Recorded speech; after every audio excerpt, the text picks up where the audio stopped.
आज हम लोग आए हैं राम बदन राय जी का इंटरव्यू के लिए, या उनसे कहिए बातचीत करने के लिए आए हैं। उनकी पार्टी है कर्पूरी जनता दल, जिसको उन्होंने ही बनाया है। ये जदयू की तरफ से एमएलसी रह चुके हैं एक बार, और अभी थोड़ी देर में वो आने वाले हैं। फिर देखते हैं क्या होता है, उनसे कुछ सवाल पूछा जाएगा।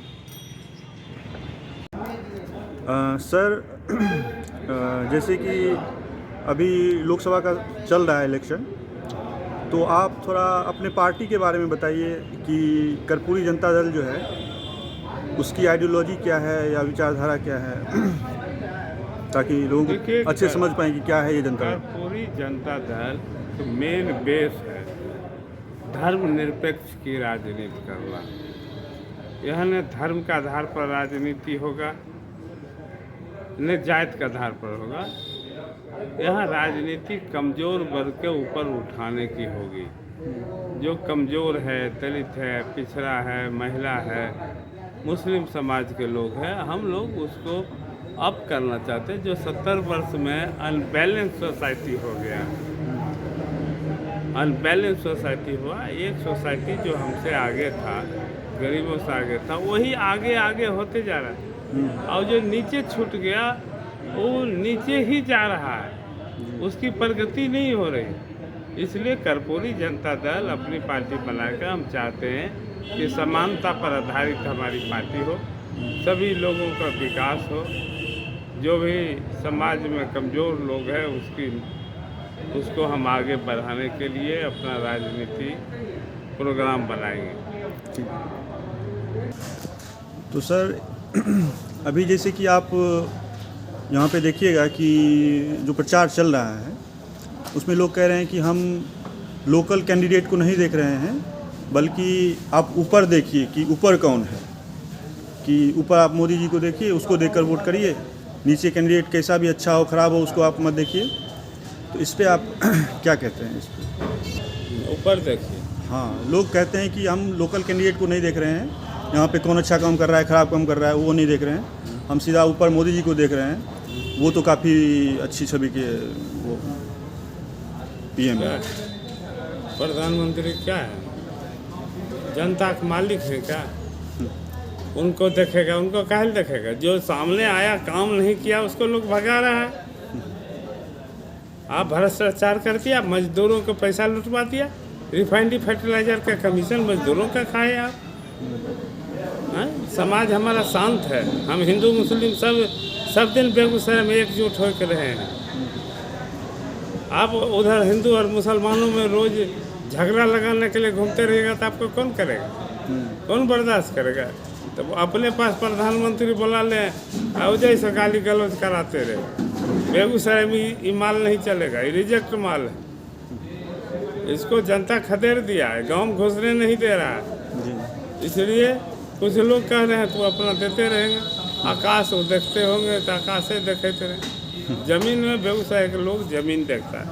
जो जिसको हमने बनाया वो हमारे लिए क्या किया, जिला के लिए क्या किया, विकास के सवाल पर क्या किया, उनको क्या देखेगा? और सर अभी जैसा कि आप देख रहे हैं कि राहुल गांधी जो है वो कह रहे हैं कि मैं जातिगत सर्वेक्षण करवाऊंगा, और फिर से जो है आरक्षण की सीमा को बढ़ाने की बात कर रहे हैं। तो इस पे आप क्या कहते हैं? देखिए, बात है पहले अंग्रेज़ों के ज़माना में प्रत्येक 10 वर्ष पर जातीय सर्वेक्षण होता था, गिनती होती थी। भारत में जितनी जातियां हैं वो जातियां के अलग अलग पेशा है, काम है। तो सरकार को देखने का अधिकार है ना, जो विकास हम चला रहे हैं, कौन विकास के साथ चल रहा है, कौन पिछड़ गया। तो जो पिछड़ गया है जब तक सर्वेक्षण नहीं कराएगा तब तक कैसे हो जाएगा? ठीक तो कह रहा है। अंग्रेज के समय में तो प्रत्येक 10 वर्ष में होता था। ये लोग के हाथ में राज आया तो ये लोग बंद कर दिए। तो जातीय जनगणना होगा तो लोगों का आँख खुल जाएगा, हम इतना, हमको भी हिस्सेदारी चाहिए। तो वो तो हो चुका है, फिर हो जाएगा।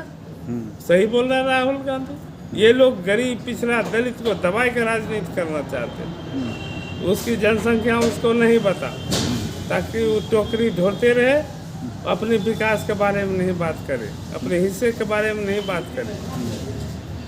इसलिए उनके सोच से देश नहीं चलेगा, देश के सोच से उनको चलना पड़ेगा। और सर अभी जैसा आप देख रहे हैं कि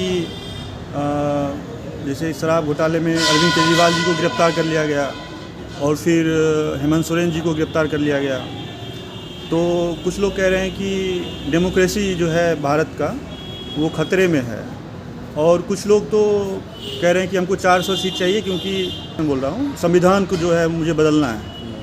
तो इस पे आप क्या कह रहे हैं? इसकी इजाज़त देश नहीं देगा। संविधान कैसे बदलेगा? संविधान बाबा साहेब अम्बेडकर लिखा है संविधान।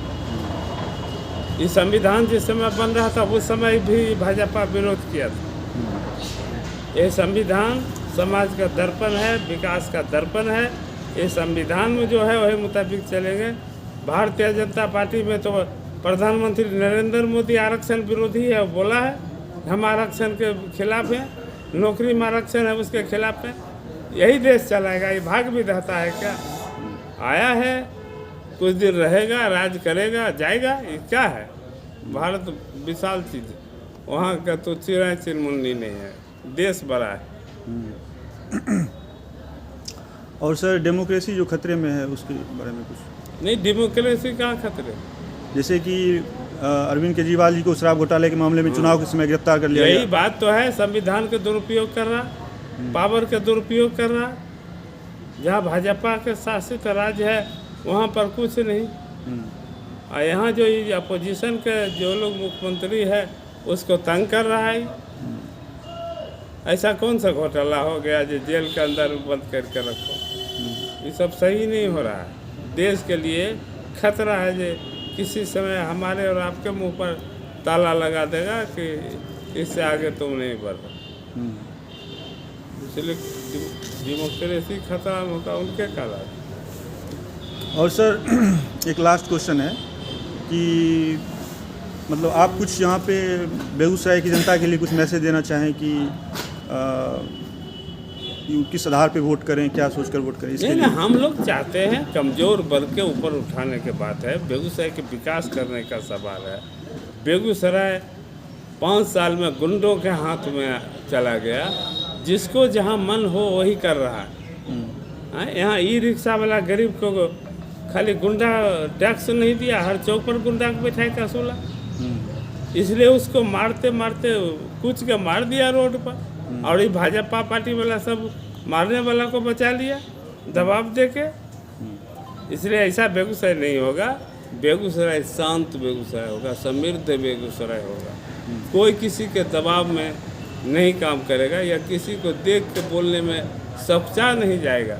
इसलिए हम बेगूसराय को देश के नक्शा पर औद्योगिक के मामले में विकास के रास्ते पर ले जाना चाहते हैं। बेगूसराय में जो मजदूरों की समस्या है, रिफाइनरी मजदूरों, सरकार 18,000 उसको अकाउंट में देता है और फिर कहता है 6,000 वैसे निकाल के हमको दे दो, तब अगला महीना रहेगा नहीं तोड़ा भगा देंगे। इस तरह से लूट और डकैती हो रहा है बेगूसराय।